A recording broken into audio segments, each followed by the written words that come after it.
Game 2 of Aura PH versus BREN Esports kung saan lamang na ng isang laro ang BREN Esports. Yan, early game with the Jawhead. Syempre naman, bakit ka hindi manggugulo kung meron kang ejector sa labanan? So BREN Esports, kuha pa rin nila yung purple buff. Oh, look at this, grid.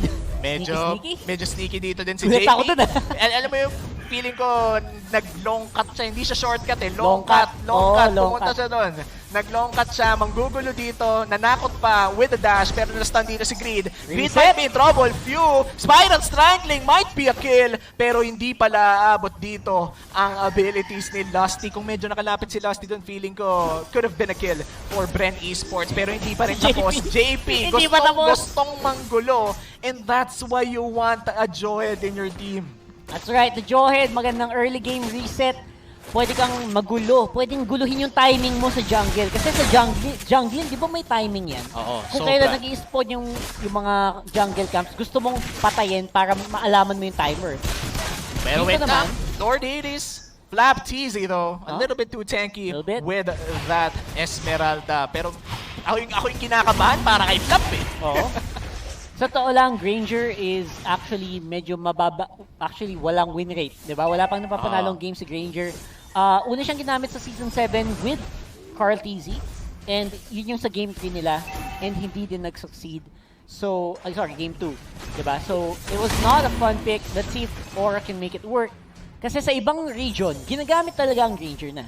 Diba? May mga lineup na pwede ka mag-Granger. Ang tanong, isa kaya ito sa mga lineup na pwede mong gamitan nun? Yeah, and apart from the lineup, I feel like it's also based on the power spike of the said lineup. Kung sabay-sabay bang lalabas ang power spike, kung kaya nyo bang patulan on certain occasions. And speaking of certain occasions, this just might be it. First turtle of the game, co-contest dito, both teams, Aura PH in a good position to take it down. But Kilowash here, hindi papasok ang Alice and Rebo is still fairly healthy. Pero babagsak na with a searing torrent, beautiful play coming in from the Valir. At tuloy-tuloy lang dito, babagsak na ang Sylvana after the Tamus getting it. At pero ang Esmeralda may rest back pala, 4v1 dito, and that's the Esmeralda going down. Aura PH, beautiful play, the turtle plus 3 kills. Yup.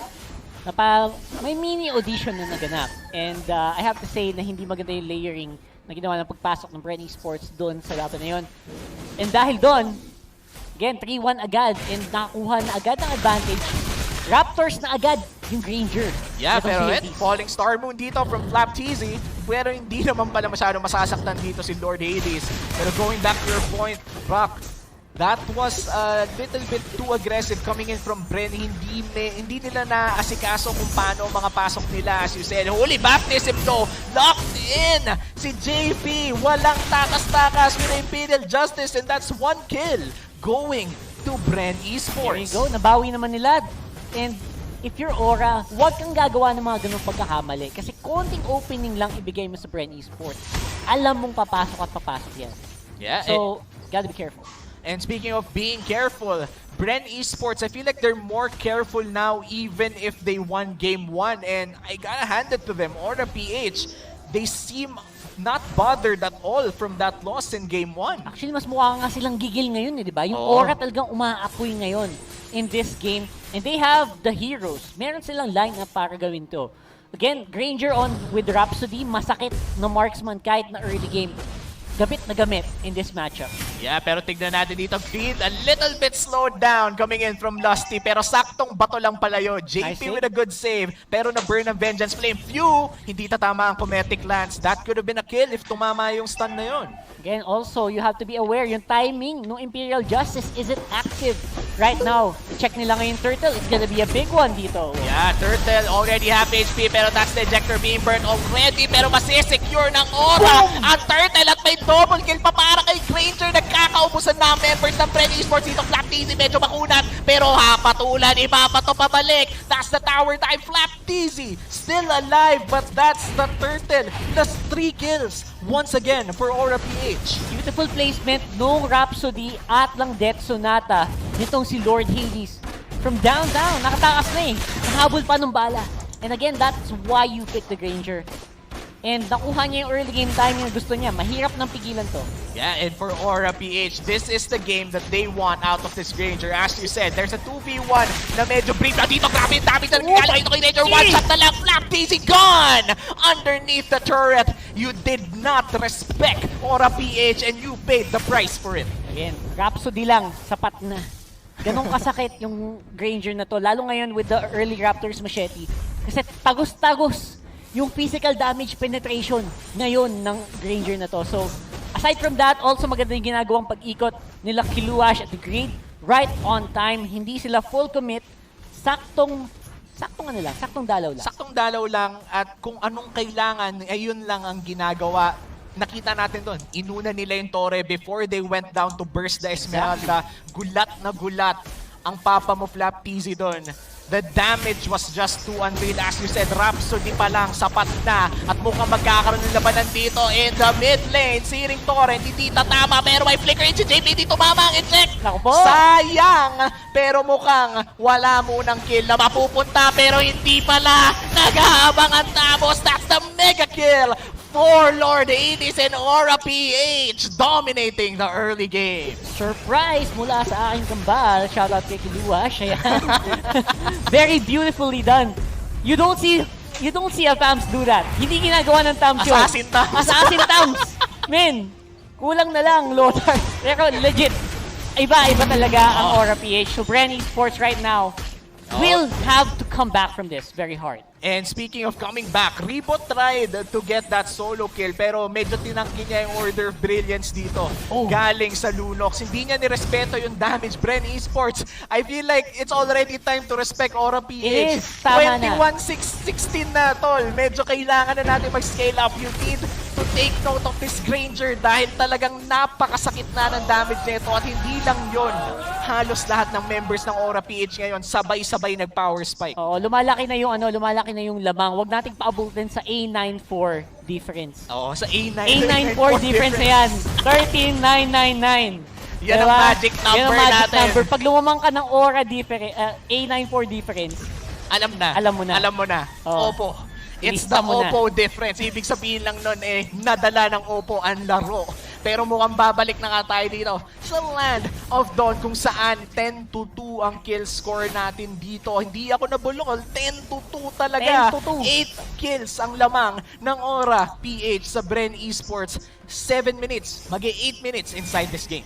Gigil. Ito yung gigil na Aura. Pag binigyan mo silang lineup na kayang gumalaw sa early game, gagalaw at gagalaw sila ng maganda and kita natin to right now. JP, great ejector. Yeah, flicker, stealing torrent, won't save it pero mapapatay dito si Rafaela. Carl TC might be next. That's the Brody dealing so much damage pero kung damage ang usapan nandito ang ate mo Lord Hades with a double kill. Dagdaga mo pa, might be another kill. JP though, low HP. Hindi papasok dito si Rebo pero may papasok sa likod. The Lunox going in with the Chaos Ultimate. Grabe ang damage dito tong Rebo. Kaya mo bang mang 4v1? Nakita natin to napanood natin to There you go with the dive in.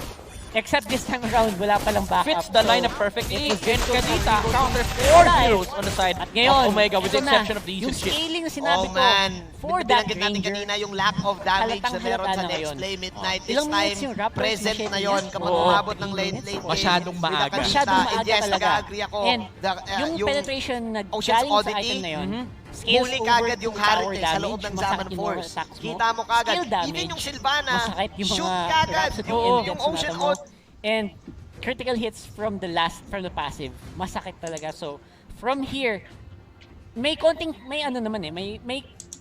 cap, kumbaga, may konting cap yung itemization ng Granger. Kailangan mahanap ng BREN ESPORTS yung abilidad para mapigilan o mapabagal itong larong to. Kasi pag kagat sila ng kagat sa laban na gusto ng Aura, dun sila malugi. Yeah, and they are playing to the tempo of Aura PH right now. And speaking of tempo, dito natin makikita ang sakit ng Rhapsody ng Granger natin. We talked about the Granger danger and this is it. The damage is real coming in from the Granger and Lord Hades seems to be in a different form from himself from game 1. Medyo malayo. Ang laki ng gap. And again, maybe it's because of the heroes talaga, no? Oo. Yung ibibigay mo sa kanilang heroes is yung mag-utilize sa prowess talaga, sa skill cap na meron itong si Lord Hades. hindi natin nakita nung Game 1, pero right now on Game 2, damang-dama mo, and the rest of the team can actually keep up. JP, ang galing din talaga niya mag-support at this point. Unbelievable din yung control na pinapakita ni Greed. So the rest of Aura is just holding, is just steady. Hindi sila masyado maasim. They're not overcommitting, and they're choosing their fights carefully. Yun ang tama nilang gawin. Yeah, and I have to agree. Yung positioning din nila ay napakaganda. Let's look at the KDAs of Aura PH right now. 705 for Lord Hades. Wala ring deaths kay Benny Cutie. And for JP and the gang, tigi-isang deaths lang. Ibig sabihin, well spread out din. Kumbaga, napipitas lang dahil sa trade kill, pero hindi namamatay ng walang rason. This is very important to take note dahil kung mamamatay ka man din lang sa laro, make sure may pinaglaban ka. Make sure may rason. Actually, I think yung balance is nahuli din ni Kiluash eh. I think yung off-lane na ginawa ni Kiluash, yung side lane, napakahirap ding tapatan, which is the reason why sobrang free roam siya. Kahit saan siya pupunta ngayon, wala siyang katapat. Halos, kung papansin mo si Kiluash ngayon sa mapa. And the rest of the team push lang sa kabilang dulo. Yeah, and speaking of pushing though, 3 lanes are getting pushed by Aura PH here. Top lane is already getting pushed quite heavily. There are 4 people in the mid lane and the Lord. Saktong trabaho lang dito sa bottom lane natin, and that's already 1/3 destroyed. Tuloy-tuloy na to. This is the classic 3-lane push from Aura PH. Flaptizi to, dumudugo bigla and forces out the Inspire to just run away back to the turret. Yep, and again, the Lord is going on the turret. Hindi na nilang pipigilan. Turret will go down. Top lane, busy din si Kiluash mag-isa. Almost takes down the inhibitor turret doon sa taas. Yeah, and this is a very busy map for BREN Esports. Kailangan nilang makalculate kung saan ba dapat mag-i-invest ng mga members. That's a mega kill for the Lunox. Napakagandang eject na nanggaling dito kay JP. At mukhang Tori muna ang uunahin nila dito. Another flicker in. The damage is just too real. Lusty is next. Order of Brilliance from Benny Cutie. He just goes insane and looks like the base is next. But Rebo wants to stop it. Rebo will not stop it. That's game 2 going to Aura PH. We have a game 3, ladies and gentlemen. Kita nyo naman, hindi nawala ang init ng Aura PH dito sa ating labanan.